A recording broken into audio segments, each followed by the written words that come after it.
spoštovane gospe in gospodje, spoštovani člani organizacijskega odbora Mednarodnega simpozija in Združenja krščanskih poslovnežev Slovenije, cenjeni referenti, spoštovani visoki gostje iz tujine, poslanci, državni svetniki in seveda vsa zainteresirana javnost.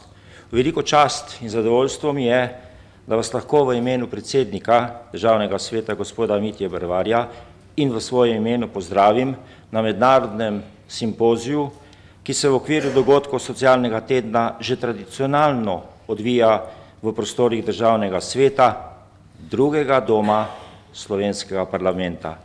Še posebej me veseli, da se letošnja naslovna tema nanaša na pomen in vlogo civilne družbe v procesih odločanja o skupnih vprašanjih našega javnega življenja. Civilna družba je eden najmočnejših mehanizmov, ki omogočajo vpliv državljanov na oblast. To so združenja in društva, ki predstavljajo gibalo vsake aktivne družbe in bistveni element demokratičnih procesov. Politika namreč ni le stvar političnih strank, ampak vseh državljanov, ki so odgovorni za skupne stvari. V klasični misli je skupno dobro glavni cilj politike.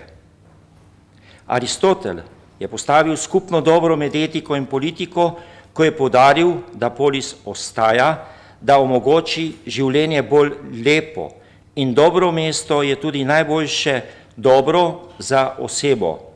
Če je bila nekoč politika v službi skupnega dobrega, je kasneje postala v službi moči, Machiavelli in Huber, na primer, ali svobode, Spinoza, Locke, Montesquieu, ali ideoloških in nacionalnih namenov.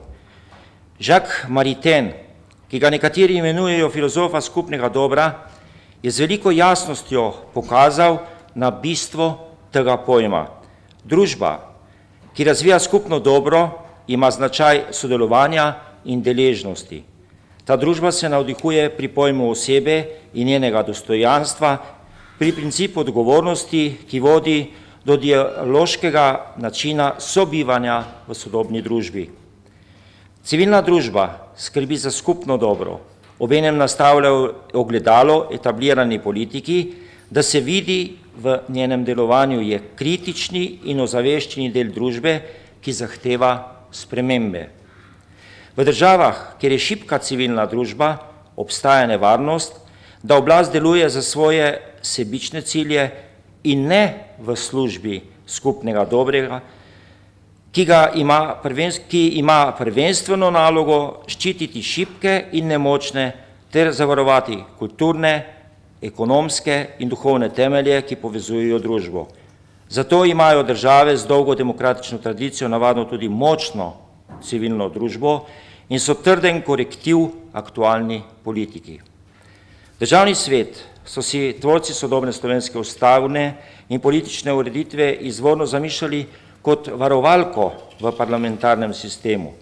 Zavedali so se, da je bila tradicija parlamentarne demokracije in demokratičnih vrednot pri nas za skoraj pol stoletja grobo prekinjena in da lahko pokaže v družbi s tako dolgo prekinjeno večstrankarsko tradicijo, strankarski sistem tudi določene pomanjkljivosti.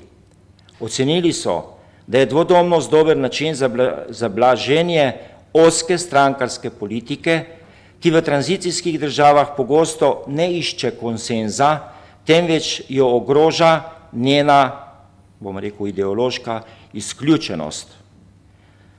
Državni svet se je v dobrih 20 letih obstoja izkazal kot varovalka in mehanizem zavor za politične odločitve, ki niso izhajale iz dovolj širokega družbenega konsenza.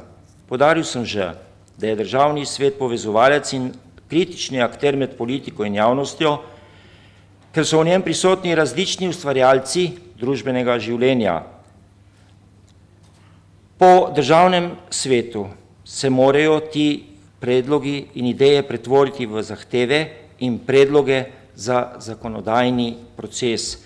Čeprav je v družbi vse politično in na nek način zaznamovano strankarskim ključem, se v državnem svetu nekako presega ta delitev, ker so tu zastopani socialni, gospodarski, kulturni, poklicni in družbeni akterji. Vse to kaže, da je modro in koristno ohraniti dvodomnost odločanja v Sloveniji, prav tako mora Državni svet veliko prispevati k družbenemu dialogu in iskanju skupnih rešitev. Državni svet lahko vpliva na zakonodajni postopek v naši državi.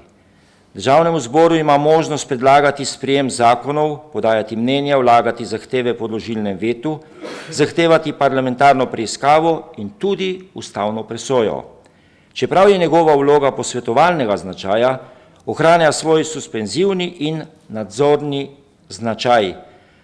S tem prispeva k krepitvi zaupanja med državljani, parlamentom in politiko kot celoto. Pri tem ni ogroženo poslanstvo Državnega zbora in poslancev, ampak ga Državni svet samo dopolnjuje. V bistvu obe instituciji težita po istem cilju, to je krepitvi parlamentarizma in veljavni izgradnji demokratičnega življenja. V ta namen Državni svet organizira številne posvete, javne tribune in okrogle mize, kjer sodelujo predstavniki različnih organizacij, društev in strokovnih sodelavcev. Z vsem tem omogoča civilni družbi, da se dejavno vključi v procese soodločanja o zadevah, ki so javnega pomena. Preko njih je soočena tudi javnost. Državni svet o posvetih izdaja zbornike, v katerih se poleg prispevkov zbrani tudi povzetki razprav udeležencev. Državni svet Republike Slovenije vsako leto v sodelovanju z Zvezo društvenih organizacij Slovenije, ZDOS, kot odraz podpore civilni družbi ob svetovnem dnevu prostovoljcev 5. decembra slavnostno podeli plakete Državnega sveta najzaslužnejšim prostovoljcem.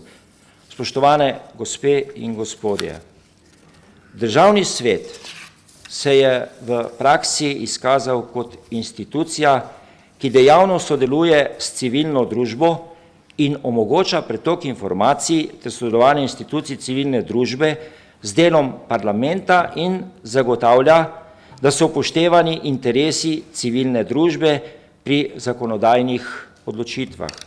Predstavniki civilne družbe morajo preko Državnega sveta predstaviti svoja stališča in poznati dogajanje v družbi. Tako se vzpostavlja stabilnost v družbi, ki je demokratična in obenem odprta.